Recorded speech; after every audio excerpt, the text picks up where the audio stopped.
This program is made possible with the support of the Indiana Broadcasters Association, the Indiana State Bar Association, AARP, and the following. Live from Indianapolis, the 2024 Indiana Republican gubernatorial primary debate, sponsored by the Indiana Debate Commission.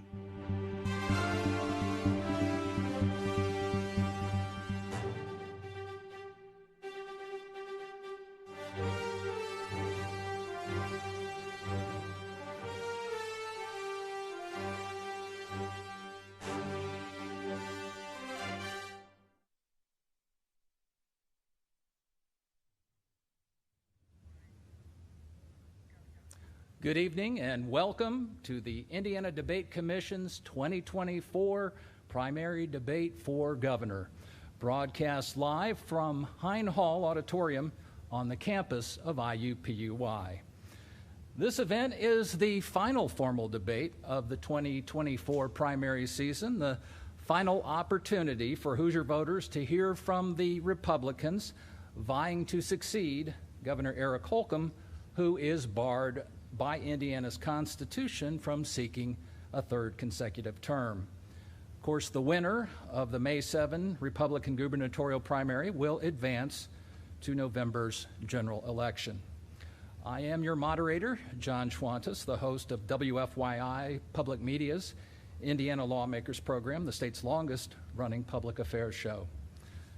This debate is made possible by the generosity of our major underwriters, AARP Indiana, the Indiana Broadcasters Association, and the Indiana State Bar Association, as well as additional support from the Indiana Coalition for Open Government, the Indiana League of Women Voters of Indiana, the Hoosier State Press Association Foundation, and Comcast. The Indiana Debate Commission is dedicated to putting voters first. Accordingly, we invited members of the public to submit questions about the issues of greatest concern to them. More than 120 people submitted nearly 200 questions, and that input formed the basis of the questions that I will pose this evening. None of the questions has been shared with the candidates or their campaign staffs. The order of the candidates' introductions and their positions on stage were determined by drawing. Enough housekeeping. Now, without further delay, let's meet the participants. Brad Chambers of Indianapolis, founder and CEO of Buckingham Companies, a real estate investment firm, and former head of the Indiana Economic Development Corporation under Governor Holcomb. Suzanne Crouch of Evansville, Indiana's 52nd Lieutenant Governor, and a former state auditor, state representative, and county commissioner. Eric Doden of Fort Wayne, founding partner of Domo Development Company and Domo Ventures, a private equity firm, and former president of the Indiana Economic Development Corporation under Governor Mike Pence. Curtis Hill of Elkhart, former Indiana Attorney General and former four-term Elkhart County prosecutor. And Jamie Rittenauer of Indianapolis, a former compliance officer, athletic director, and executive secretary who is now a stay-at-home mother of 5. And you'll notice there are 5 lecterns on stage instead of 6 as we had hoped. U.S. Senator Mike Braun, who of course is also seeking the Republican nomination for governor, was unable to attend this evening. He was called back to Washington for an important Senate vote on a foreign aid package. So he unfortunately could not join us this evening. The candidates have agreed to a set of rules which includes a prohibition on props and prepared notes. This evening's debate will feature a mix of yes or no questions answerable by a show of hands and a more traditional set of open-ended questions of various lengths. And I will not hesitate to cut off candidates who fail to abide by the stated time limits. And I'll take it a step further. I will try to gently nudge people back on path if they're addressing a question and sort of stray from the point of the question. So I'll do it with a smile on my face and with kindness in my heart. But we'll try to address the matters at hand that voters care about most. All right, now we have dispensed with all of the housekeeping I think we need to do tonight. Let's get to the questions. This first round of questions will be open-ended, and I will give you a time limit for each one. The candidate who receives the first question will have 1 minute to answer that question. The other candidates generally will have a shorter period of time that I will specify, and you can use that to agree, disagree, or add any other thoughts that you would like. So according to the drawing, our first question will go to Mr. Chambers, and he will have 1 minute to respond. A 2024 study by Forbes Advisor ranked Indiana the second best state in the nation in which to start a business, citing the state's low $100 registration fee, state funding for small business startups, a high business survival rate, a reasonable cost of living, and a high percentage of working-age residents. What specifically would you do to nudge us from number 2 to number 1? Again, you have a minute. Thanks, John. Thanks for being here tonight. Appreciate the audience and this opportunity to speak to voters. Listen, entrepreneurship is extremely important. I am one. I started a company from nothing in 1984, from zero. I know the journey. I know how difficult the journey is to start a business, to grow a business, and keep a business going for 40 years. I'm a career job creator, a career problem solver. And so while I'm pleased to see that Indiana's ranked number 2 for small and medium-sized businesses, there's more to do. And I started to do that as Secretary of Commerce for the state of Indiana, working for my $1 a year as an appointed position. We need to make sure more capital is available to innovators and entrepreneurs. We need to lean into the technology sector. We formed a website called Connect IND for high school students and for college students if they wanted to learn about entrepreneurship. We need to start earlier with education and educating our high schools about the opportunities to work for yourself in this state. We have terrific entrepreneurs. Colonel Eli Lilly is one of them. I'm sorry. I'm afraid we're out of time. Fine, John. Thank you. Yeah. All right. The Colonel would appreciate you ending on him, though. That's right. Let's go then to each of you. You'll have 30 seconds to, again, offer a response to much the same question. How can we take an already strong economic set of circumstances here in Indiana and take it to the next level? Curtis Hill. Well, the way that we take an already strong state and take it to the next level is very simple. We get government out of the way. We need to cut regulations and make sure that we allow our entrepreneurs to work and to move forward. We need to provide tax incentives to lower taxes to make sure that the economy is strong and robust. But it's really a matter of making sure that government is limited in its capacity to stay in the way of business as it's growing and developing. Very good. Mr. Doden, same question to you. Well, this is at the heart and soul of our Indiana Main Street initiative. For 50 years, we've ignored our small towns and the 2.5 million people that live there. And as we begin to restore communities across the state with the help of local leaders in the private sector, this will lead to tremendous small business growth and opportunities. We've already seen this happen in every community that we begin to restore, and this is why we're excited about what we're doing with our Indiana Main Street initiative and just restoring small towns. Ms. Crouch. As a state representative, auditor of state, and lieutenant governor, I played a key role in turning Indiana around. I want to continue that by eliminating the state income tax. Not only will we put $2,000 back in the pockets of average Hoosiers, but according to the National Federation of Independent Businesses, the income tax is the single most tax that could help, if we could eliminate it, small business growth. So that is what I want to do, put money in your pocket, help small businesses grow, and attract people to Indiana when we become a no-income tax state. And Ms. Rittenauer. Well, I was asked a similar question this morning in an interview. I was asked, how do you keep the good times rolling? And my answer was, I've been on the ground for 2.5 years, and the Hoosiers are not telling me that the good times are rolling. Right now, we've got over 100,000 jobs that cannot be placed.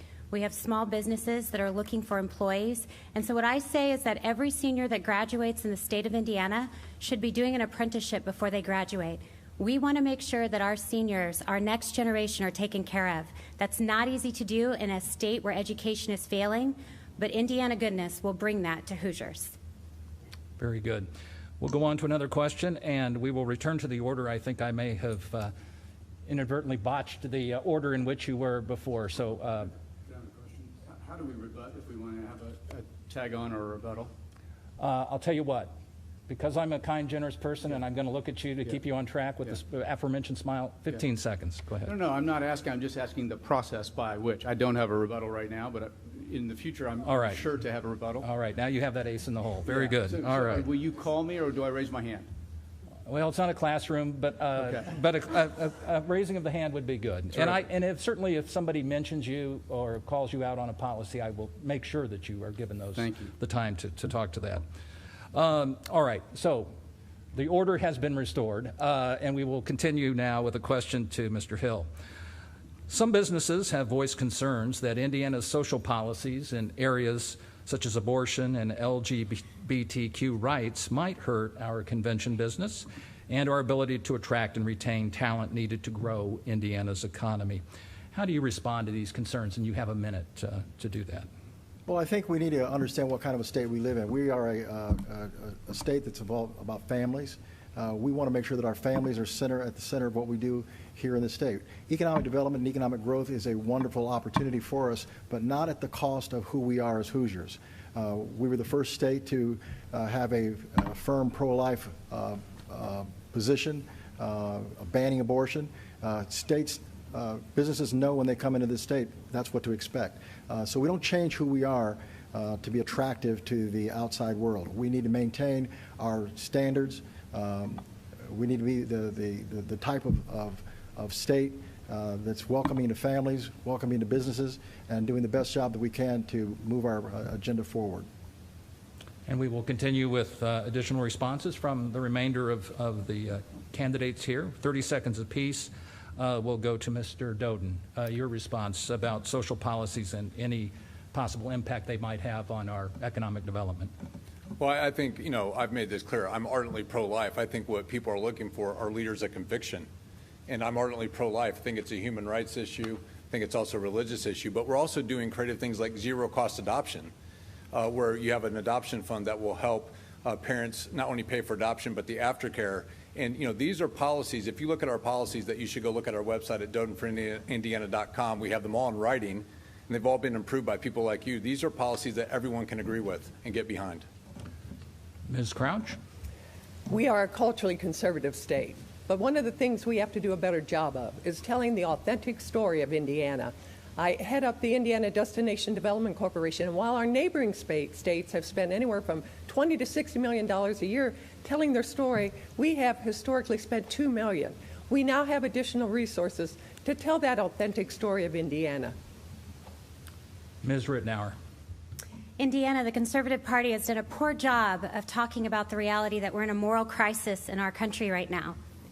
We need to support our families. We all know that the reason why we are where we are right now is because there is a crisis in the family. The family is broken. The state of Indiana is for life. We believe that you reap what you sow. And so we want to be a state that encourages that in all ways. It's not just from the womb to the tomb. It's in education with our children. It's in our small businesses. We are a state that stands for life, and we are very proud to be that.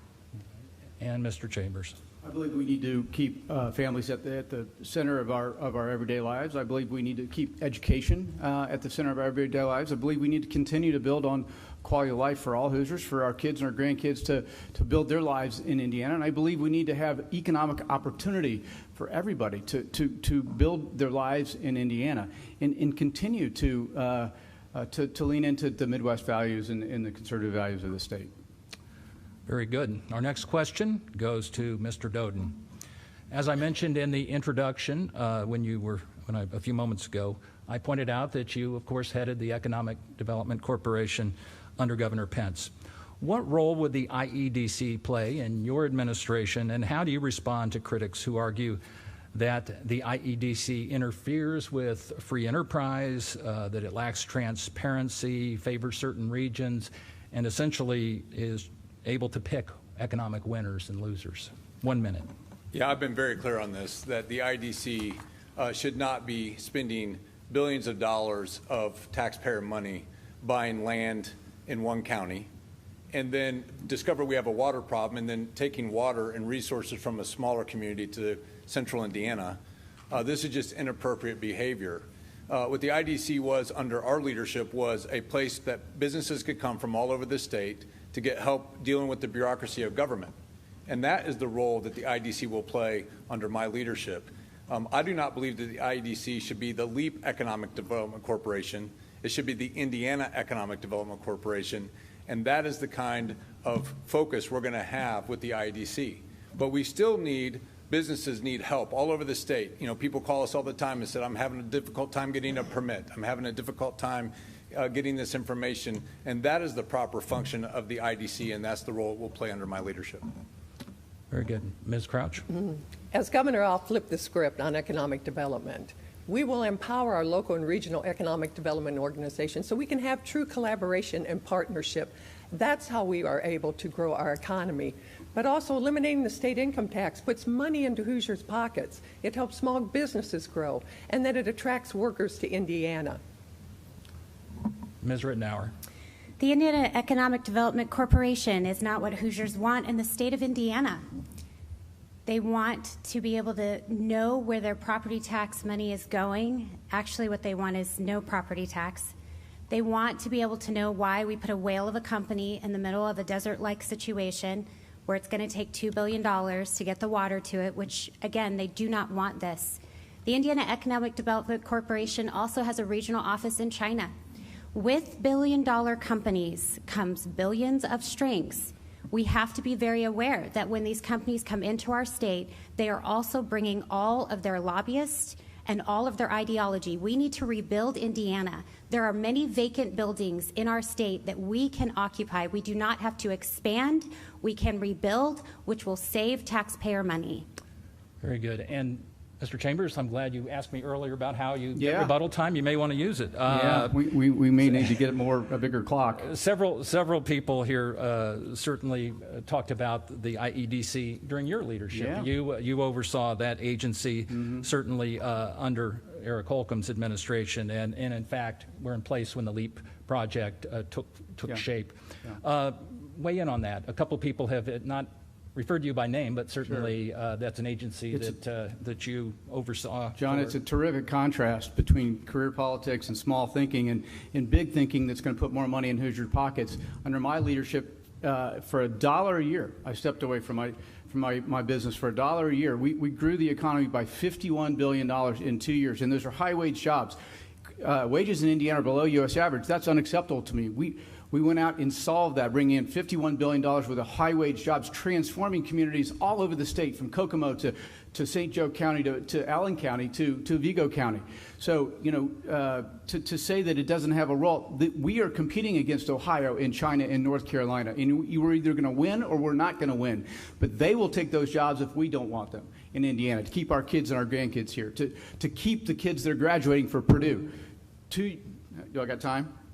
2 years ago, I was sitting in Seoul, South Korea, with a company called SK Hynix. 2 weeks ago, I'm in Tippecanoe County celebrating a $4 billion investment with high-wage jobs in the semiconductor industry that Ty Dunk sponsored in the CHIPS Act and that Senator Braun vetoed and didn't support. If we listened to Senator Braun, we wouldn't have that $4 billion investment with high-wage jobs. We're either planning to win or we're not in this state. All right. Mr. Hill. Well, the big problem here... Thank you. The big problem here is that the IEDC is a shadow government. We're talking about a quasi-agency. What does over quasi mean? We're taking public money and putting it into an organization that hides the ball, lack of transparency. So all these wonderful things that Brad talks about, that's fine if you're playing above board and playing with an open deck. Under my administration, we will rein them in and make sure that they're providing the resources across the board and in balance with the rest of the state, certainly not picking winners and losers, and the LEAP project is a prime example of the state gone wrong. I see we have some interested parties down there who want to weigh in this. Yes. Let's take, all right, we're going to deviate from the script. About 15 seconds for each of you who wants to address this. We'll start down at the end. Sure, I'd love to go first. Ms. Rittenauer, go I ahead. was just noticing that Brad didn't mention Boone County, because Boone County would be the county that is having all of the water taken from them. I actually met a man that was from Boone County, and he came up to me and he said to me, "This is not our Indiana anymore." And so I would like to know if Brad can address the many Hoosiers in the state that don't feel like it's their state of Indiana anymore. because they're All not right. they're not about the billions of dollars and All right, billions of let's- strings. Ms. Crouch, did you want to weigh in on this too? As a former county commissioner, you have to have collaboration. And visiting with the Boone County and Tippecanoe County commissioners, there has not been that collaboration between the state and local government. That's absolutely critical. That's why I want to empower local and economic development organizations to have that true partnership. All right, Mr. Doden, go ahead. Yeah, so again, I think we need to have a 92 county strategy in which every community has an opportunity to be successful, and where we recognize that small business and startups drive our economy. We all enjoy and appreciate the large investments that are made, but small businesses drive our economy. Mr. Hill, can you get more applause this time, just with a mere introduction? I think I can. I'm kind of concerned that the Lieutenant Governor is suggesting that there needs to be something done about the Economic Development Corporation. That's a part of her administration. So we have two people here on stage that are actually part of the EDC problem, and we need to be able to fix that problem by bringing transparency into the process. All right, what we're going to do, we got it after this time. Now, wait a minute. Here's what we're going to do. We're going to stick with the order. We're going to give Mr. Chambers his time to respond. And those of you who have we can't spend our whole time on this question, although certainly it is a point of contention. But let me see where we go with this. Please take it away. I'm going to need more than 15 seconds, I'm just telling you. Listen, the fact that he defines tens of thousands of high-wage jobs coming to Indiana as a problem tells you that he's not the right leader for Indiana. We need to grow our economy. To grow our economy and put more money in people's pockets, to fix education, to support our police and our firefighters and address mental health. Number two, on water. There is an abundance of water in this state, but the career politicians like Suzanne Crouch didn't take the time and didn't have the interest in studying it, in knowing that it's an asset that we can use strategically against our competitors like Ohio and Michigan in Illinois. Right. So we have an abundance of water. It's a transportation issue, bringing in outside investment to pay for that, not taxpayers. All right. Now, two of you cited, we'll get you, hold on. Ms. Crouch, two people have suggested that you're a career politician, and Mr. Hill suggested that as part of the administration, you should have been more vocal, perhaps, as it related to your concerns now articulated about the LEAP project. I am proud of my service as a public servant. You know, and I have voted for the largest property tax cut in our state's history. I pushed for broadband expansion, stood up for families that were being victimized by the FSSA, ended up standing up for people that are struggling with mental illness and addiction. Yeah, I'm proud of my service, Mr. Chambers, and certainly Mr. Hill. This is getting good. All right. Ms. Rittenauer, finish us off on this question. Sure, let's just finish it off. So here's the bottom line, Hoosiers. In case you did not know, there are many Hoosiers in the state of Indiana that are losing their land because the IEDC came in and courted them for pricing that was way above the value of the land, which makes it hard for people to compete for that land here in the state of Indiana. Here's what's important, and first of all, I would love to get on the record where all those 10,000 jobs are. We're 100,000 jobs that need to be filled in the state of Indiana. We need to rebuild and not expand with billion-dollar companies that bring billion-dollar strings. All right. Tell you what. It's interesting. I've been around Indiana in politics for a long time. I never thought I'd see Republicans fighting so much over economic development. I didn't back in the Bible days. It's interesting. All right. So let's not leave. Let's compromise. We won't leave economic development entirely, but we'll give our vocal cords a little bit of a break, and we'll use our hands with a raising of the hands to show on this one. So in 2022, Congress passed the CHIPS and Science Act.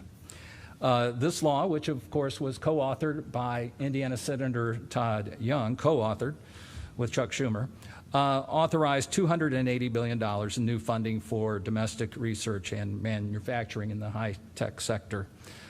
Senator Braun, who again is not with us this evening, voted against that measure. Obviously, as co-author, Todd Young supported it. Show of hands, how many of you think that Mike Braun took the right vote on that issue? What was the legislation? The CHIPS Act. Do you agree that it was a flawed bill, and would you have voted the way that, in fact, Senator Young did? Just show me your hands here. I support Senator Young, if that's your question. Oh, I messed you up by suggesting Braun, and I switched it. Yeah, All right, let's make this. all gonna have a hard time All right. raising our hand Yep. like Yep. Braun. All right. All right. Let's make this easier. Let's make this easier. Had you been in the Senate, would you have voted yes or no? All of you who would have voted for the CHIPS Act, raise your hand. So we have, for those listening, we have Mr. Chambers, Mr. Doden, and those who would have voted against. We have Ms. Rittenauer, and we have Mr. Hill, Ms. Crouch. Did you raise your hand one way or the other?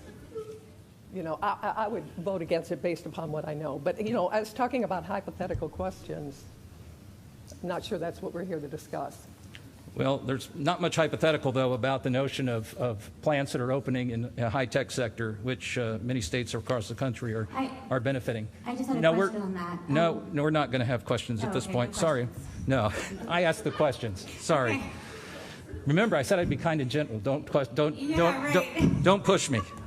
Let's get back to, at the risk of restoring some sanity and some semblance of timing, to the open-ended questions, which, again, our order goes back to Ms. Crouch.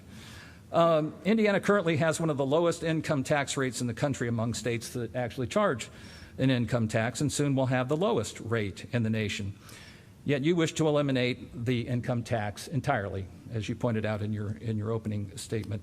Is it realistic to think that you can take away $8 billion, which is more than a third of Indiana's tax revenue, without hurting services and programs that you've said you care about deeply, such as caregiver pay for Hoosiers with disabled family members? And you will have 1 minute to answer.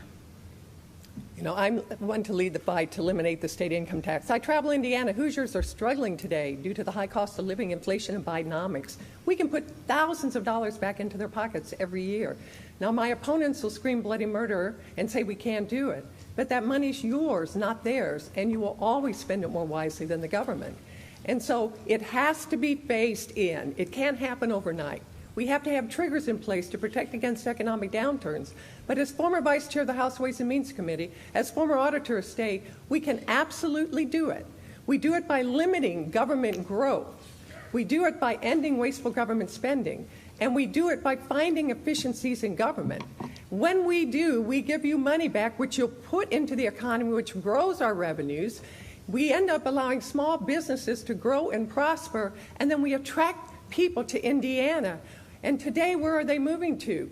Tennessee, Texas, Florida, South Dakota, no income tax states who, by the way, their GDP and their population is growing at greater rates than Indiana. All right. We need to be competitive. All right. Ms. Rittenauer. Well, I'll start by saying whenever I wasn't included in the two debates, it wasn't my voice that they weren't including. It was the Hoosier voice. Hoosiers want a true conversation about property tax in this state. And the reason is because property tax has been raised for many over 40%. And so when we're having these conversations, we need to have the conversations at the Hoosier dining room table. Right now, when we talk about income tax, what we are most concerned about is this phasing in. Because to the everyday voter, when they hear phasing in, they hear that's not going to happen. So we are looking to look at property taxes, and we think that we can have a real conversation on the ground with our local offices on May 8th when you elect me to be a Republican governor in the primary. All right, Mr. Chambers.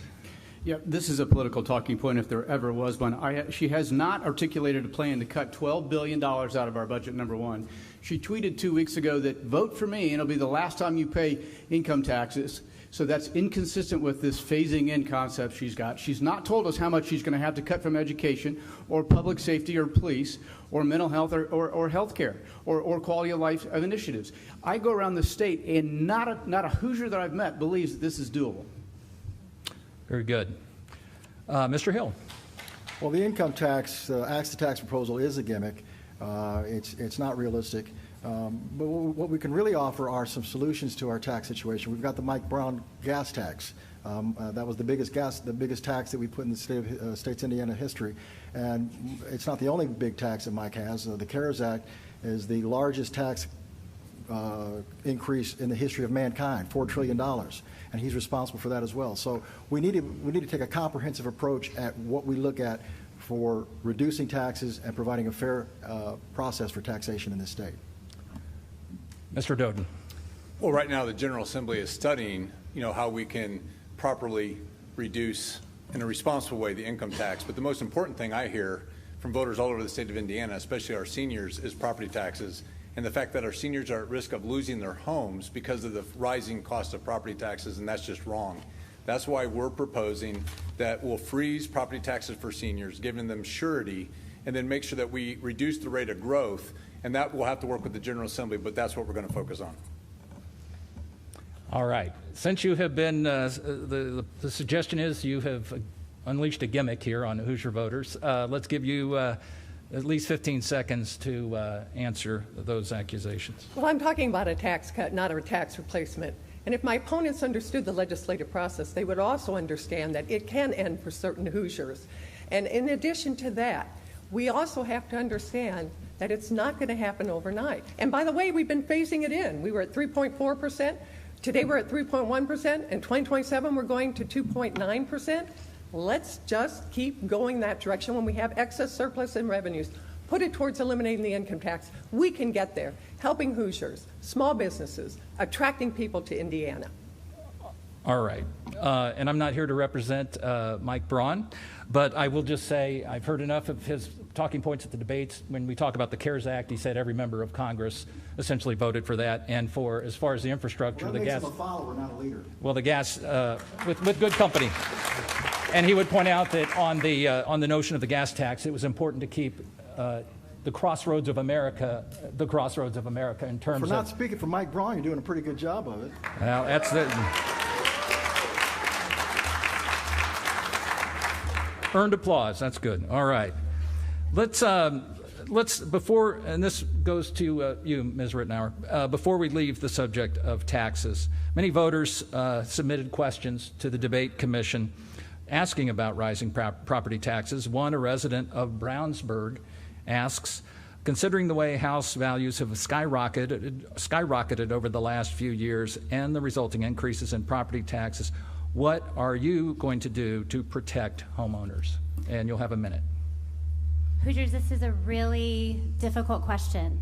And the reason for that is because whenever you're talking about taxes, you need to have that conversation not just at the state level, but at the local level. On May 8th, my intention is to go to all 92 counties to talk to the county commissioners and to have a real conversation about lowering your property taxes. What we know is that right now there are a lot of referendums that are coming from the schools. We love our schools. We want to support our teachers. We want our teachers to get paid well. But we are growing and expanding our schools at a rate that is not able to be kept up by the property tax owner. This is very concerning in the state of Indiana. $37,000 median income, $68,000 per household. We think that that's probably over the actual numbers. So right now what we need to do is we need to have a conversation at the county level, which I'm going to do. This is not a gimmick.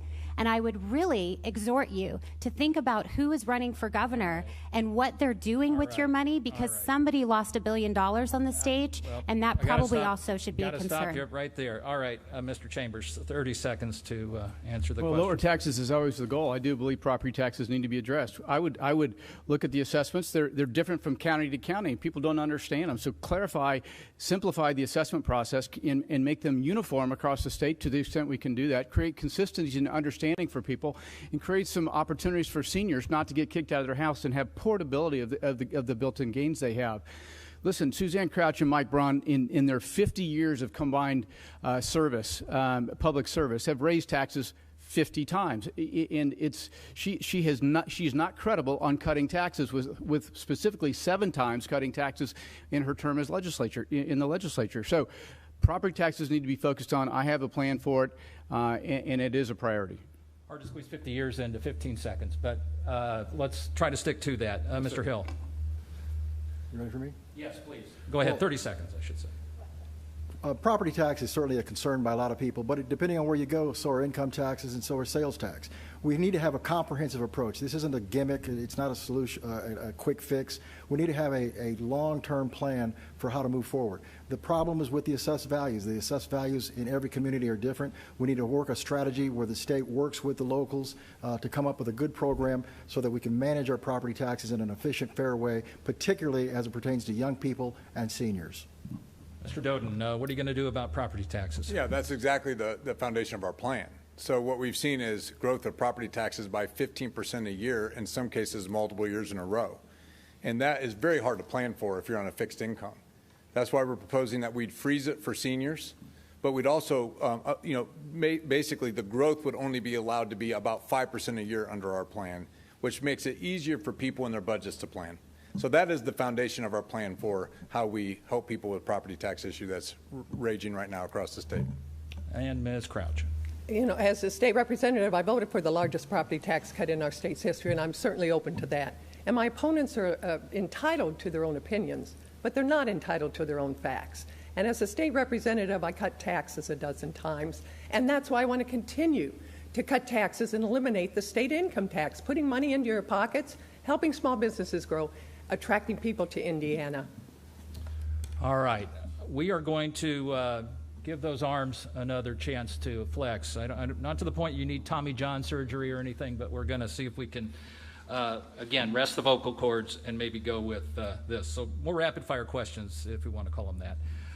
And we're going to, these all deal, this next section, with election integrity, which has been certainly a persistent issue nationwide and in recent years. So we've seen that come to the fore many times. And the candidate who is likely to be at the top of Hoosiers' ballots on the Republican side, Donald Trump, certainly has weighed in quite a bit on the issue of what he sees as a lack of election integrity. So, show of hands. Raise your hands if you are confident in the integrity of Indiana's elections. All right, we have Mr. Chambers, Mr. Hill, Mr. Doden, Ms. Crouch are all confident in the integrity of our elections, leaving Ms. Rittenauer. That's one way to get 15 seconds. Go for it. Why are you not confident in our election integrity? Well, I'll tell you, in order for me to be confident in our election integrity, I really want to see more involving voters. And I can tell you that it is the hardest thing in the world to get on the ballot. Getting the signatures is very difficult to do. I can also tell you that all around the state, many people don't even know that it's time to vote right now. I think our Secretary of State was actually out of the country.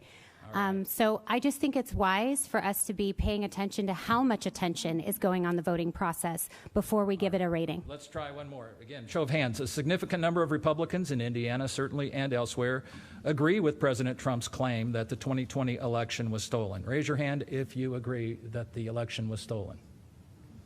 That question cannot be answered yes or no. That is not a yes or no question. That's funny because I asked it as a yes or no question. Well, it involves facts. That yes. We don't possess. Let me reframe it, Counselor. Counselor, is Joe Biden the duly elected president of the United States? Yes. All right. Anybody disagree? Very good. Wait, I just want to make a statement because I just think that's an unfair question. Let's just be very clear. What happened in the 2020 election that everybody should agree on is that it wasn't properly adjudicated. So they should have spent more time investigating that election, and it wasn't it was not investigated. Next question. So that's an unfair question. I think we know where you come down. No, listen. Raise your. All right. Anomalies in that election. I went to bed at 2 o'clock in the morning with President Trump winning, and woke up in the morning and he was losing. There are anomalies that we can't understand, we don't know about, so we cannot answer. I'll just say for a question that's impossible to answer, you just answered it. So next try again. Raise your hand. Well, you did. Raise your hand if you will recognize the results of the November election for president, regardless of the outcome. Raise your hand if you will recognize. If you will recognize the outcome of the presidential election in November. We're not going to, you're asking us to say something that hasn't even happened yet. We plan on governing the state of Indiana. We would like to base that on facts. Well, I'm just saying that's a departure from convention. Oftentimes, those seeking the highest office in the state of Indiana who do subscribe to the notion that our elections are sound and a pillar of democracy would commit to agreeing with the outcome of the presidential contest. But what we're saying is that there's no way for us to know what happens between now and then. And so for us to go out and say a country that is sought after by many places all over the world, we could be under. Let's try one more. Let's try this one. We can't. Let's try this one. Be irresponsible. All right. We're going to try this one. can't speak for All the right. issues of Wisconsin, Michigan, Illinois, what's going on in those states. All Those right, states have let's try this one. problems. This one you can address, I think. Senator Braun, who again is not here this evening, received Donald Trump's endorsement for governor. How many of you would have welcomed President Trump's endorsement? Why wouldn't we? Maybe that's a better question.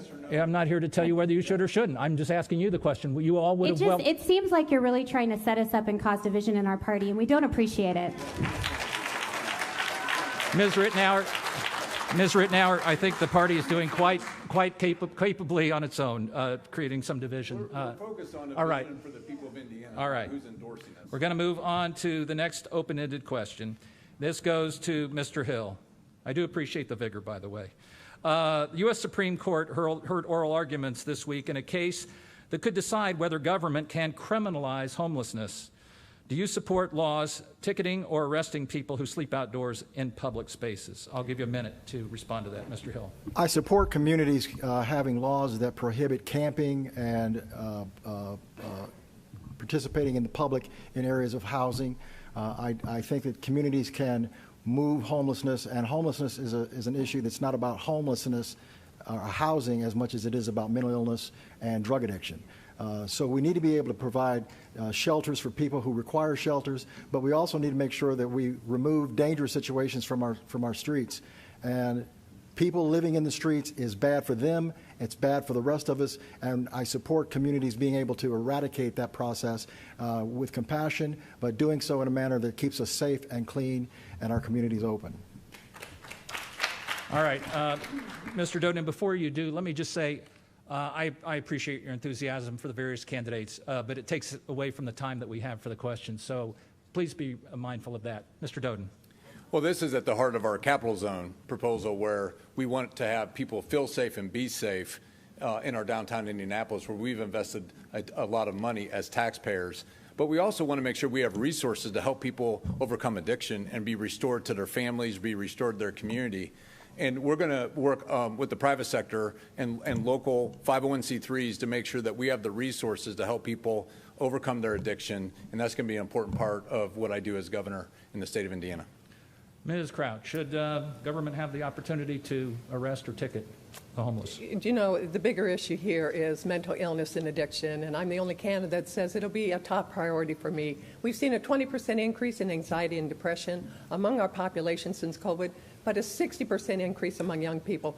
They are the future of Indiana. Suicide's the second leading cause of death among young people, and many of our homeless, in fact, I would dare say most of our homeless people, struggle with mental illness and addiction. That's the bigger issue we should be talking about and addressing. Ms. Rittenauer. Indiana, you are a good state, and you recognize what's taking place right now. In our state, we care about our military veterans, which are oftentimes homeless. We are certainly a state that believes in law and order. There's definitely a candidate missing from the stage that did not support the police. But I support the police and I support law and order. But for our homeless issues, we definitely want to be those that are going and working with the already organizations all over our state that are caring for people that are in that state of mind. I also don't believe the government should be involved in the mental illness conversation. And I think that you should be asking yourself, if the government did what they did to you during COVID, what exactly are they going to be doing with people that have mental illness? All right, Mr. Chambers. I seem to be the only candidate that's talking about economic opportunity and growing our economy, lifting people up through higher wages and full employment. I think that's where a lot of this mental illness starts, is lack of economic opportunity. Let's just start there. Number one, our Protect and Serve plan, our policy that we rolled out on public safety, addresses bringing back behavioral health centers, because our police officers, our firefighters are our mental health professionals today, and they didn't sign up for that. We closed those facilities 30 years ago. We need to refund those behavioral health centers, number one, and we need to talk about and really focus on repeat and violent offenders, not ticketing homeless people. Let's get the repeat and violent offenders off the streets and deal with our bail system. All right.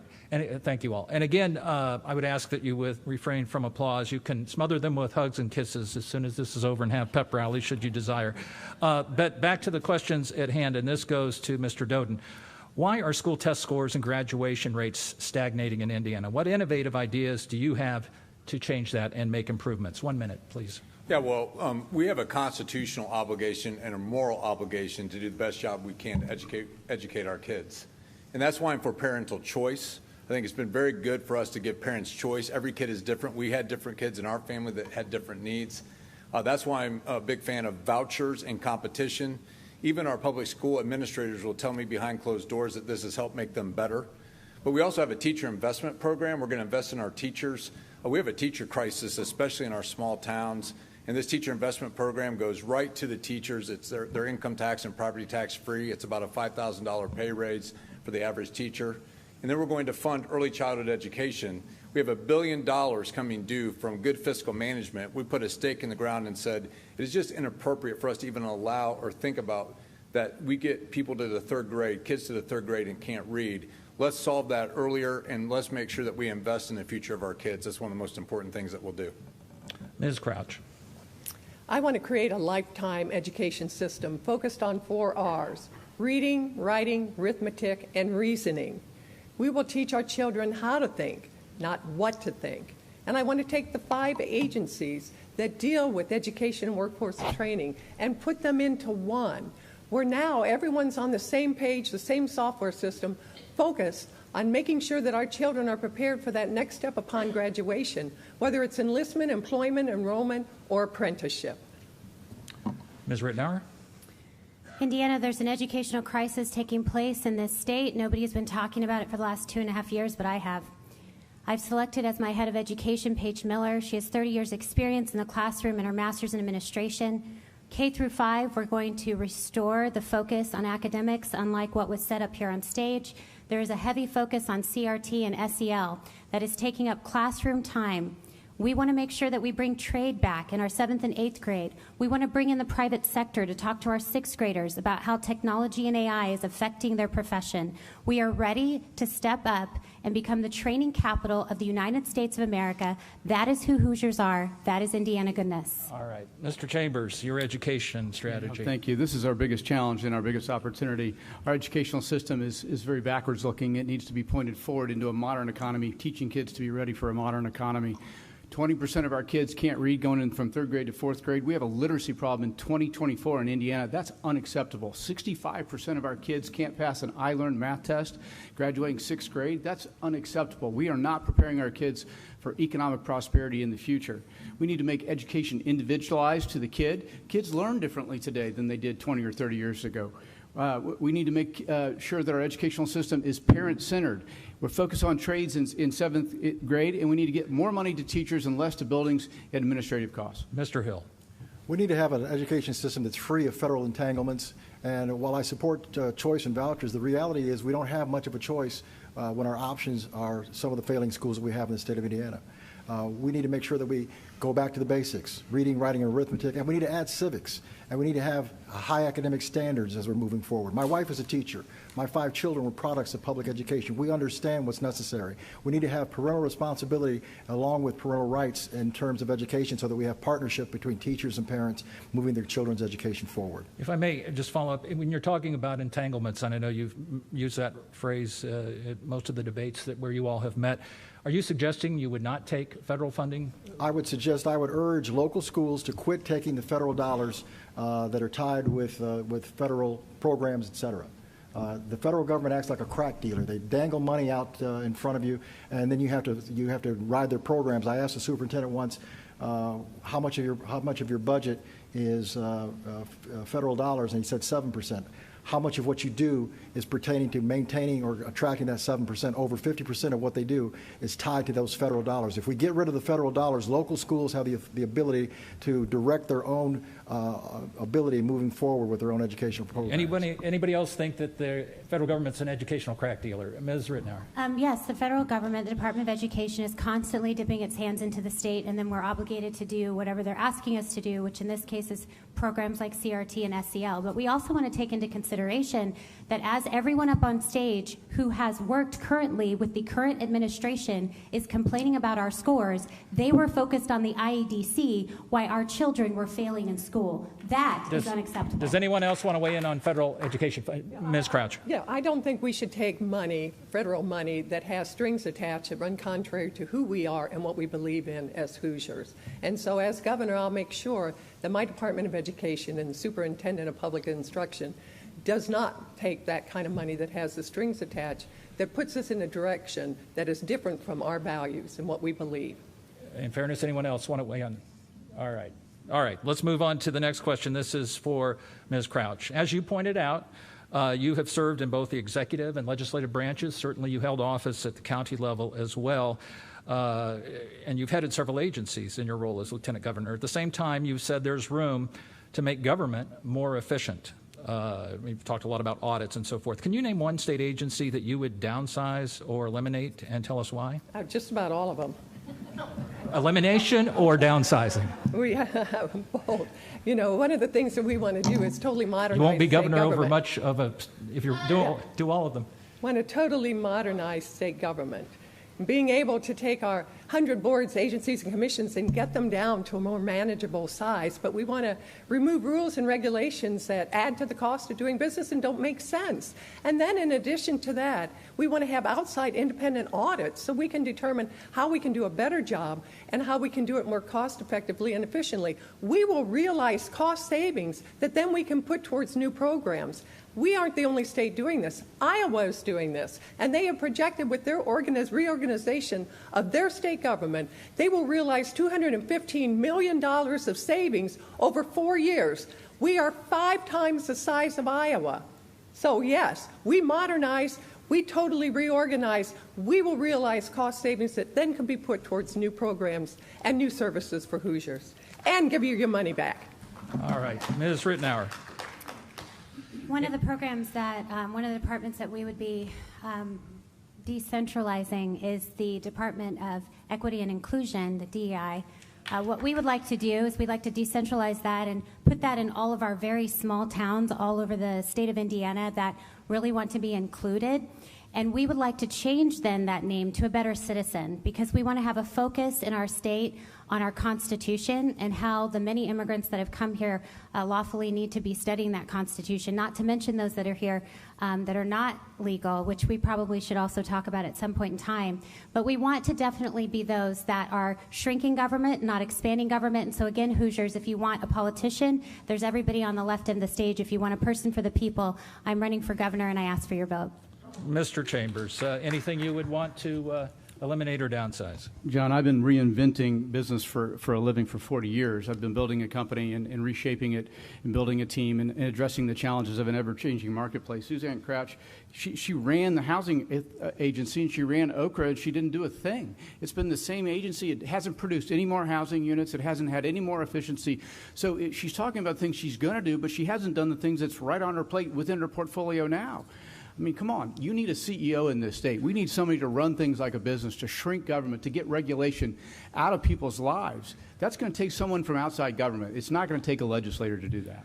Ms. Crouch, I will get to you, but let's stick with the order here. Mr. Hill, agencies you would like to downsize? Well, I or appreciate Jamie's decentralization of DEI, but I'm going to get rid of it altogether on day one.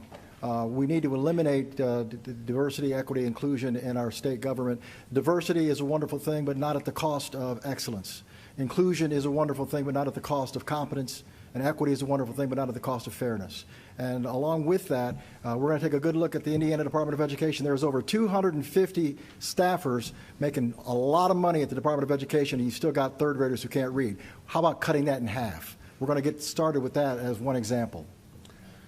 Mr. Doden, any agencies you see fit to pare back or eliminate? Yeah, I've talked about this over the last 3 years. One of the most important things the governor does is hire the 30 agency heads that employ 30,000 people, spend $22 billion of state money and $22 billion of federal money. And I'm the only candidate on the stage that has said every agency head will have to reapply for their job. what we've been doing is collecting talent and names of people who are willing to come in and serve. Our experts suggest that there's about 15% of waste right now that we can get out of the system, and that's going to be the focus of my administration, bringing the most talented people to bear to make sure that these agencies serve the people of Indiana. Ms. Crouch, the suggestion was that you didn't do enough to create ample affordable housing. Would you like to respond? As Lieutenant Governor, I have more responsibilities and duties than any other Lieutenant Governor in the country. I head up 4 agencies. I'm Secretary of Agriculture and Rural Development. I head up the Community Development Association. I also head up the Office of Community and Rural Affairs, Indiana Destination Development Corporation. All of those agencies have been focused on how to make Indiana grow, how to create more housing units, particularly for those that are vulnerable, those with disabilities, homeless veterans, 2,700 units that have been added, first-time home buyers assistance, $2 billion investment in main streets. I stand on my record. We have been doing a good job to be able to help Hoosiers, and we're going to continue to do that when we eliminate the state income tax and put a focus on those struggling with mental illness and addiction. Ms. Rittenauer, I'll give you 15 seconds. Yes, I just want to point out to Hoosiers that this is the debate, right? Because we are actually talking about a conversation about socialism. It just doesn't look like that. We have to decide in the state of Indiana, are we conservatives or are we not conservatives? If we're conservatives, we believe in less government, not all of these departments expanding and expanding to solve more and more problems in our communities. We actually believe the private sector should step in and solve the problems, not the government. And when you elect people that believe the government is the answer, you get bigger government and more taxes. All right, we're about to hit the hour mark, and we'll be bidding farewell to some of our broadcast partners. Anybody, 15 seconds on this notion of housing, and anybody want to weigh in on that? By the time I look at you, and my 15 seconds will be up. All right. Well, what we will do is this. We are going to pause for a moment, as I said, to wish some of our broadcast audience farewell as some of the TV and radio stations move on to other programming. The final 30 minutes, don't go anywhere, the final 30 minutes of the Indiana Debate Commission's GOP gubernatorial primary debate can be found online via the websites of media outlets across the state or at indianadebatecommission.com. A recording of the full debate will also be available shortly after this is finished. And we'd also like to take this moment to thank our supporters.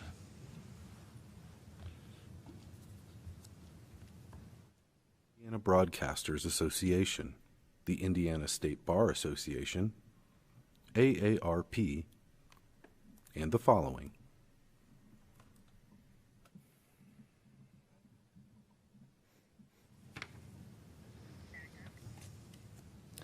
All right, back where we left off with another question, open-ended question, a 1-minute response if you would like to take it. This goes to Ms. Rittenauer.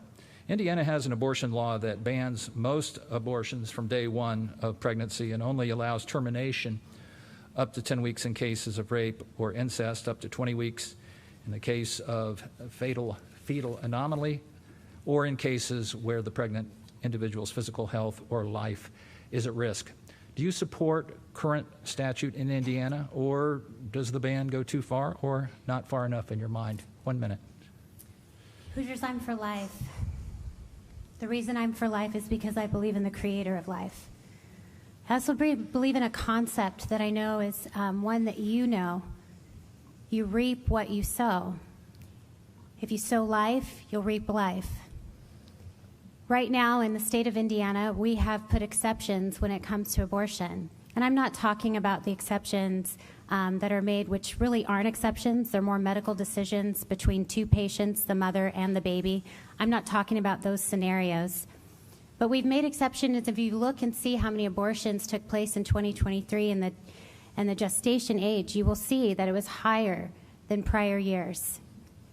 We need to be a state that says we are for life, because we are in a conversation right now in our country about how our future is going to end up.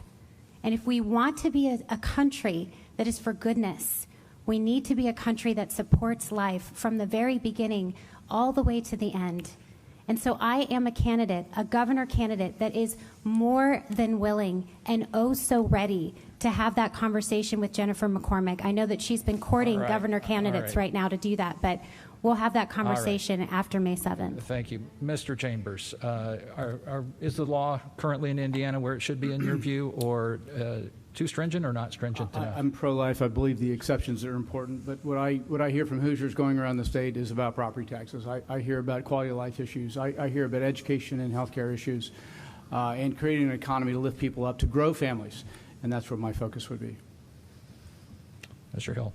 Well, I brought 2,411 aborted babies back from Illinois to have them buried in Indiana to establish their humanity. And our statutes are fine until we don't enforce them. And we have a problem right now with TPRs. Terminated pregnancy reports are not being filed by the health department, and the governor, the current governor, and the administration are not supporting that. As governor, I will direct the health department to file for public notice the termination of pregnancy reports to make sure that we can enforce our abortion ban. It's no good to us if we can't enforce it, and that's what's happening currently. Ms. Crouch. I am pro-life. Do you want me to go before? I'm Do you sorry. want me to speak for Eric? Unintentional. No. Look, I've Please, been Mr. clear Dunn, on this forgive me. topic from day one. I'm ardently pro-life. It's a human rights issue, and it's a religious issue for me. And I think that I was really proud of our General Assembly for passing a pro-life law right away, as soon as they could. The law, I think, is settled, and that's why we're focused on things like zero-cost adoption that allows our 13,000 kids in foster care to get in loving homes, and that allows us to strengthen the family. And these are issues that everyone's getting behind, people are excited about. One of the most important things that we can do is strengthen the family and make sure that we have strong families, and that's what we're going to focus on. Now, Ms. Crouch. I am pro-life. My record is clear. And I cast a tie-breaking vote to strengthen Indiana's abortion laws. And today, Indiana is one of the most pro-life states in the country.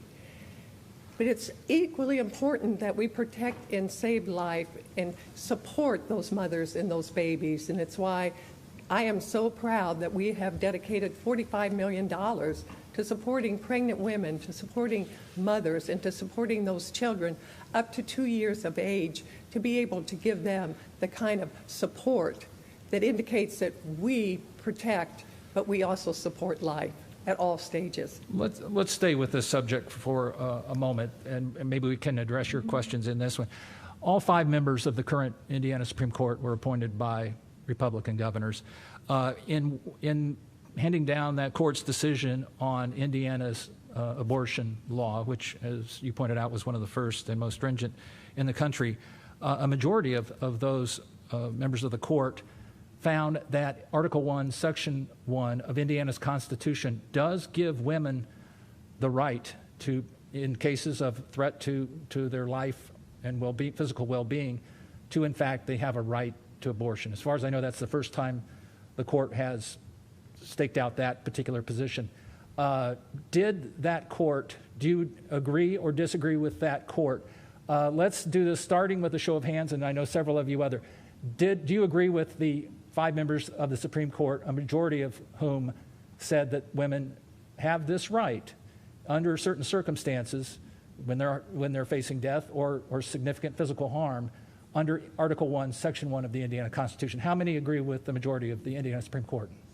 I just think this is very difficult because, as everybody knows, with court opinions, they're very individual per case. I don't know if that was a case precedent that they're now setting. I have no idea the circumstances of the specific person that brought that case forward. But I think that what we have said is that a mom and a baby, whenever they are approached in a situation that is difficult for the mother's life, it's the baby and the mother's life that's at stake there. And I would support the doctor making a decision for both. So I don't know really where that puts me with your question. Well, the question simply was, did the 5 members of the Supreme Court, or the majority of those, get it right? Nobody raised the hand that said they thought they got it right, correct? Okay. Well, I just want to say something else. I'm so sorry, because this is actually a really big issue on the conservative platform, and we don't tend to talk about it very much, which is concerning. SCOTUS, whenever they put their opinion together after Roe v. Wade, it was a phenomenal opinion. Every conservative should read it. They essentially said that it needs to go back to the states, that when Roe v. Wade was declared way back when, that it wasn't done in a manner that was fitting.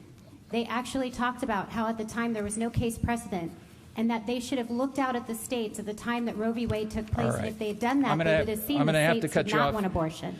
All right, let's stick, at the risk of dwelling on this. This is an important issue. You correctly pointed out this is a subject important to conservatives and progressives alike. Let's start this open-ended question, related but unrelated, and I guess we will start with Mr. Chambers then. Most of you in previous debates have indicated support for in vitro fertilization, or IVF.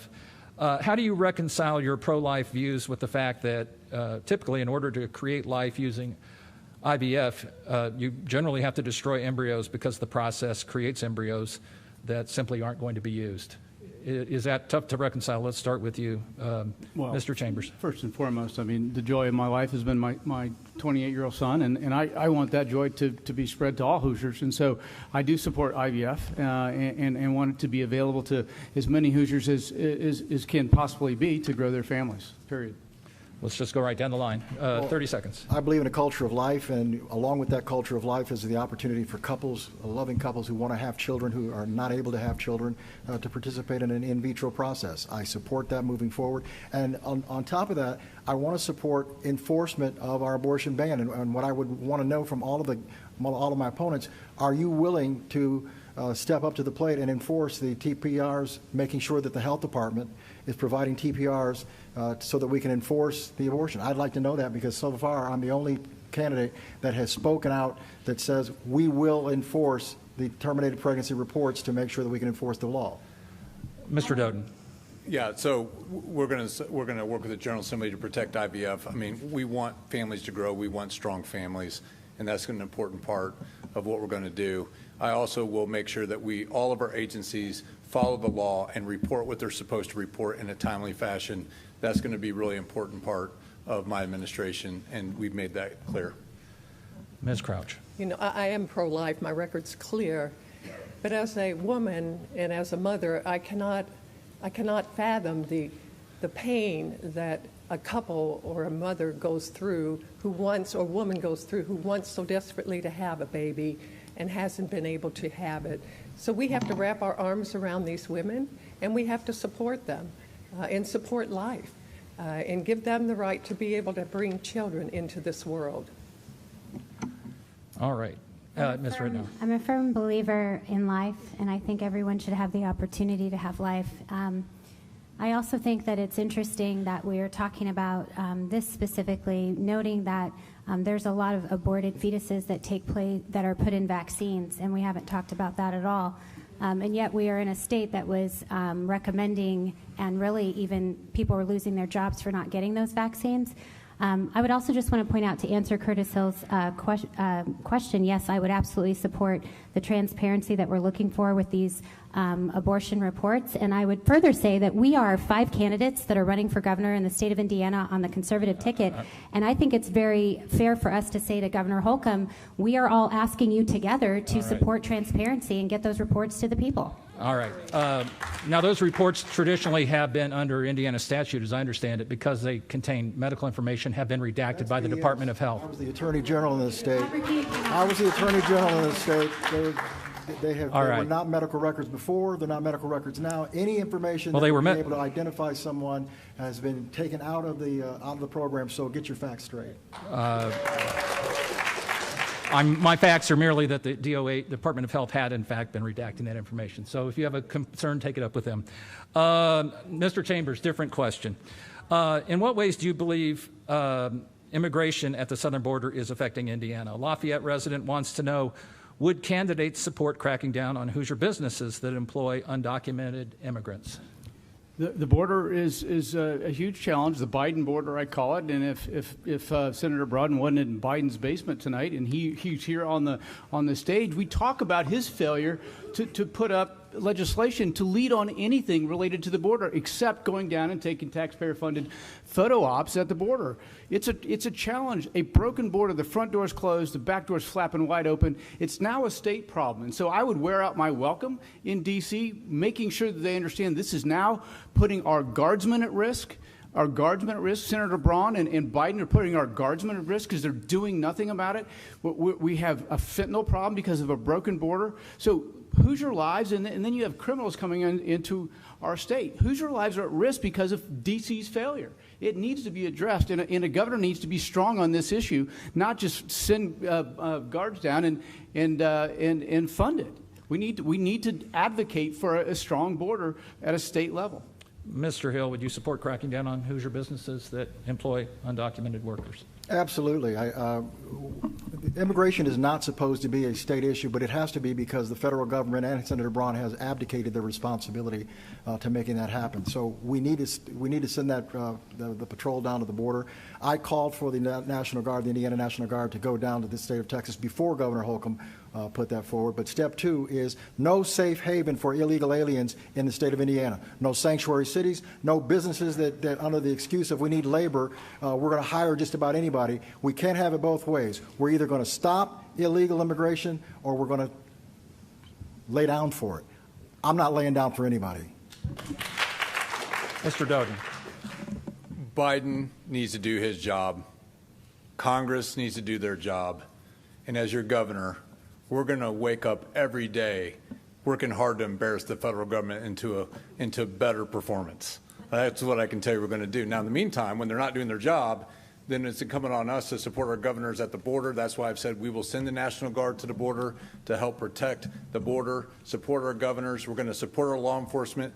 Rule of law is the foundation to this country, and we simply must follow the rule of law. Ms. Crouch. Due to the failed policies of the Biden administration, we now have 9 million illegals in this country, and last year alone, we stopped almost 200 people at the border on the terrorist watch list.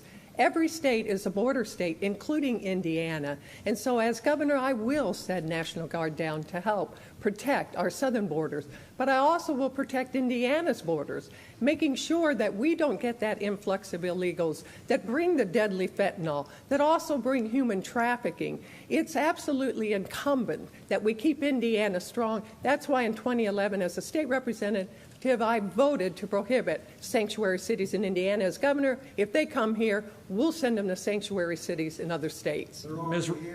Ms. Rittenauer. Yes, I would just say, as Curtis was just saying, that there are illegal immigrants that are already here in the state of Indiana. And so what you have, Indiana, is you have a very intense situation that's taken place because of a lack of leadership, and even, you could say, a president that was promoting illegal immigration. We do need to have a stop of illegal immigration at the border. Why any governors would be participating in an administrative solution from a logistical standpoint without actually stopping what's taking place there seems like it wouldn't make any kind of sense. But I would also say that I think the Conservative Party needs to support everyone that's waited lawfully to come in and do a fast track to citizenship for all of the immigrants that have waited lawfully. We need to be a Conservative Party that is shining the light on that kind of immigration. And then we also need to address the many that are here right now. Taking all of those people and putting them back at the border, to me, seems like a logistical nightmare. I think that we need to have some kind of pause, some kind of temporary situation where those people are not citizens but are able to get some kind of a certificate so that they can work here in the state of Indiana and pay taxes. All right. This follow-up question of sorts, and we'll probably just want to do this with a show of hands initially. The Heritage Foundation, conservative think tank, this month proposed that states should charge tuition, essentially, of the undocumented children or the parents, certainly the children of undocumented immigrants, children who were not born here, essentially public school tuition for grades K through 12. Do you think that makes sense, the Heritage Foundation's proposal to, they argue that this is a burden in some states more than others in terms of providing this kind of education? Where do you all stand? If you agree with the Heritage Foundation that schools should, in fact, charge tuition of undocumented workers at kindergarten through 12, we've had much more discussion, certainly as a nation, about higher education. But what about, all right. So, John, if I can... If you would give us more time to answer the questions, we will. I mean, you're really kind of pigeonholed us a little bit, and these are really tough situations. Listen, Americans are tired of illegal immigrants coming across our border. Hoosiers are tired of immigrants coming across the border. 7 million in the last count. And so we need to enforce our laws. We need to fix our border. Our senator needs to do his job, which he's not doing. So I don't, like she said, I don't think I haven't read the Heritage. All right, fair enough. Mr. Hill. I don't know what the question was, but I think what you're getting at is, no, I'm serious. I think what you're getting at is do we want to have, do we think that we want to charge illegals to be educated? And the answer is no. I don't want to have a system where illegals are able to buy their way into our citizenship, into our freedoms, into our rights. If you are here illegally, there's no price you can pay to gain access to what's ours. That's worth protecting. Anybody else want to weigh in on the question that I apparently wasn't clear about? Should kids be charged tuition if they're undocumented? Well, again, I was just saying that one of the things that I suggested is that we should have a way for people to pay taxes and not be citizens. You guys, there is a major problem here that our Constitution does not actually address because we have a president that was being irresponsible and even hurting our nation by leaving the borders open. So we really do need to come to the table with strong governors that can come together and with the strength of the states come up with a logistical, administrative solution that will be good for all of the citizens of the state of Indiana and their states as well. All right. We are almost to essentially closing statements, final question, but I do want to try this arm thrust one more time. And this I think we can get this one. Mask mandates should be banned in public schools in case of another pandemic. If you agree, raise your hands. I just wanted to see if the microphone was working. All right. With that, we have come to the close, essentially, of the final debate. You will each have 2 minutes to address anything that we left on the table tonight or make your final pitch to Hoosier voters. And let's make it simple. Mr. Chambers, go ahead. Thank you for being here. What a journey. A lot of firsts in the Chambers family. In the last 7 months. I've never done this before. I'm not a politician. I'm certainly not a career politician. What I am is a grateful Hoosier. I started a company from nothing 40 years ago. And I felt the pains of starting a business from nothing. I worried about payroll and putting food on the table and gas in the car. It was a tough journey, but I'm grateful. And because of that, this is a service opportunity for me, not a career change. I believe in the potential of this state. I served for $1 a year for 2 years to grow our economy, to bring a business-like approach, to have optimism and urgency, to build a great team, to raise wages, to do things that hadn't been done, to go win. You know, and we weren't winning in a way that was leaving people behind. Wages matter. Being below U.S. average wage matters. And so we have to go play to win, because then when you have a growing economy, you can fix education. And government can actually shrink because unemployment goes down. Medicaid use goes down. So listen, with faith and courage, my wife and I decided to get into this race 7 months ago. We believe it's time for a CEO, someone to run it like a business. I was in Bedford over the weekend, Saturday night, and a man came up to me and said, "I just voted for you." And it gave me a shot down my spine. I was so humbled by that decision because I'm working hard to earn votes. I'm rolling out policy. I'm doing the work, going around meeting Hoosiers, listening, because that's what CEOs do. You have our senior senator who doesn't show up. He doesn't listen. He mails it in. He expects people to vote for them. I don't. I'm honored by a vote. And that's what I've been working to do, is earn your vote. And then I'll work hard to deliver on that effort and make Indiana better than it has ever been. So thank you. I would appreciate your support on May 7th. Mr. Hill, your closing thoughts. I'm running for governor because Hoosiers are hungry for proven conservative leadership. And the most important word that I've said there is proven leadership. How do you know? How do you know what someone's going to do going forward? It's based on their history and record of what they've done in the past. We're facing assaults on absolute truth on a regular basis, the manipulation of justice, the weaponization of race designed to keep you silent, and the sexualization of our children is destroying the America that we know and love. Don't let politicians give you a laundry list of conservative talking points and say that's enough. Prove that you can do the job. I believe in a culture of life. That's why when 2,411 Indiana aborted babies were found discovered in that Illinois garage, I didn't let it go. As your Attorney General, I went and brought them back to establish their humanity in death that was denied them in life, because I believe in a culture of life. I believe in liberty, freedom. That's why when the Holcomb Crouch administration announced its mask mandate, in 2020. As your Attorney General, I put a stop to it. It's about freedom. It's about liberty. And ladies and gentlemen, I believe in truth. That's why when the Bureau of Motor Vehicles created a third gender, I put a stop to it as Attorney General. Why? Because the truth is there are only two genders, male and female, and that's worth fighting for. We need courage. You need to be able to count on the people that are on this stage, the person on the stage that will get the job done. My name is Curtis Hill. I have a record of getting the job done. I would appreciate your support on May 7th. Mr. Doden. I think what's important for a leader is to have a bold vision for the people of Indiana and the ability to implement that vision. And we have more plans in writing than everyone on this stage combined. So what I'd encourage you to do is go to our website and interface with every one of our plans, help us improve them. But let me go through them quickly. We have a plan to restore small towns for the first time ever in history. We've never had a plan for the 2.5 million people that live in small town Indiana. And it's at the core of our very culture in Indiana, and is at the core of business growth and everything that we should be about in this state. We have a plan for each of our regions to be one of the top in the country. You know, we took Fort Wayne from not ranked in 2015, built a team, and today it's the 32nd best place to live in the United States, according to U.S. News and World Report. We did that in under 7 years. We can do that all over the state. We have a plan for zero-cost adoption to get our 13,000 kids in foster care and loving homes. We have a plan to protect our seniors, making sure that they do not lose their homes by freezing property taxes. You know, we have a plan to make sure that we grow every single part of our economy in all 92 counties. These are the kinds of things that you should be looking for. But as I close tonight, I'm going to ask you for some things. First of all, I'm going to make one observation, and I've said this across the state. Fear and faith are incompatible. And there's a lot of fear right now in politics, a lot of fear. And fear and faith are incompatible. God has not given us a spirit of fear, but of what? Power, love, and a sound mind. So what I'm going to ask of you is to roll up your sleeves and put your faith to work. It's going to take a team effort from everyone in this room. Not one person up here is gifted enough to do it alone. I'm going to ask you to have a bold vision for your community and expect us to be a great partner to you. And then lastly, I'm going to ask you to pray for us.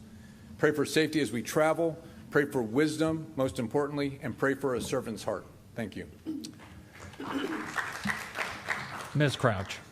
I'm running for governor because I care deeply about Indiana, and I care deeply about you. And I'm the only candidate on the stage that has the experience to be able to deliver results. We want to start by eliminating the state income tax. We're going to axe the tax. We can put money into your pockets. Today it costs you $11,400 more than it did 3 years ago just to meet basic needs. Now my opponents, and I'm the only one saying we're going to eliminate a tax, my opponents say it's a gimmick, it can't happen. But what they're really saying is government needs more of your money and you need less of it. We can do it. As former vice chair of the House Ways and Means Committee, as former auditor of state, we can do it. If we limit government growth, if we end wasteful government spending, and we find efficiencies in government, we can give you money, we can allow small business to grow, and we can attract people to Indiana. But I'm also the only candidate on this stage that has said that helping those that struggle with mental illness and addiction will be a top priority. Since COVID's 20% increase in anxiety and depression, suicide's second leading cause of death among young people. And that is why, as governor, we will never have mass mandates or lockdowns because what it has done to all of us, but particularly our children. I'm running for governor because I want to make sure that Indiana does not become a California, New York, a Michigan, or an Illinois. I'm running to protect our conservative values. As governor, I'll make sure that parents control what's being taught to our children. We'll stand shoulder to shoulder with police and enforce our crime laws to the fullest. We'll axe the tax. We'll live within our means. We're not going to saddle our children and grandchildren with a mountain of debt. You see, the Indiana you and I will build will never cast aside our most vulnerable Hoosiers, the unborn, the elderly, the disabled, those struggling with mental illness and addiction, because they are our families, our friends, and our neighbors. We will never compromise in protecting faith, family, and freedom. I'm Suzanne Crouch. I'm running for governor. I ask for your vote on May 7th so we can build a better Indiana together. Thank you. And Ms. Rittenauer. Well, Indiana, I would just ask you if you feel like any of that is actually happening right now. We live in a state that says that it's a red state and believes in conservative values, and yet I am trying to figure out where the conservatives are in government. Right now, we are having a big issue in our state because we're discussing matters that you and your communities are also discussing. There's a moral crisis, and there's a very big debate about socialism and capitalism. In our state, what that looks like is it looks like billion-dollar companies investing in this state. We have 100,000 jobs already available. These billion-dollar companies are bringing these high-paying jobs, but I ask you, for what workforce? Because on their watch, these politicians, our education has failed. There are over 100,000 third through eighth graders that are not able to do basic reading and math. That's a failure. 6 years ago, I was asked by the Lord, I was told that I would be the governor of the state of Indiana. I know that sounds wild. I waited for 4 years for that confirmation. I was at Panera. A person came up to me and said that I had a love for more than just my family. It was for the people, and I should follow that love. And then the next week, I heard a man say to me that I needed to let my past go and I needed to walk forward in the calling for my future. And he said I needed to allow the Lord to renew my mind that I might approve his pure and acceptable will. I want you to know, Indiana, that I've done a lot of walking around this state. And it really broke my heart when I saw a Hoosier in Boone County that said this is not our Indiana anymore. If you want billions of dollars in backroom business, choose the politicians. If you want someone that loves freedom, that's going to look out for your families and encourage you to grow in this state through the private sector and through the good people that you are, then check out our website at jamieforINGov.com, because that is Indiana goodness. One thing you all made clear tonight is you don't like my yes or no, raise your hand questions. So I'm going to ask the last one, and I'm going to direct it at myself. I'm asking myself, who appreciated the fact that these candidates were willing to engage in a vigorous discussion of the issues of importance to Hoosiers?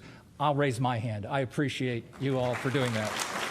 And I also, to those who have watched or listened to this evening's debate, I thank you for caring about our state, its governance, and our collective future. Please remember to vote May 7. I'm John Schwannis, and on behalf of the Indiana Debate Commission, I thank you, and I wish you a good night.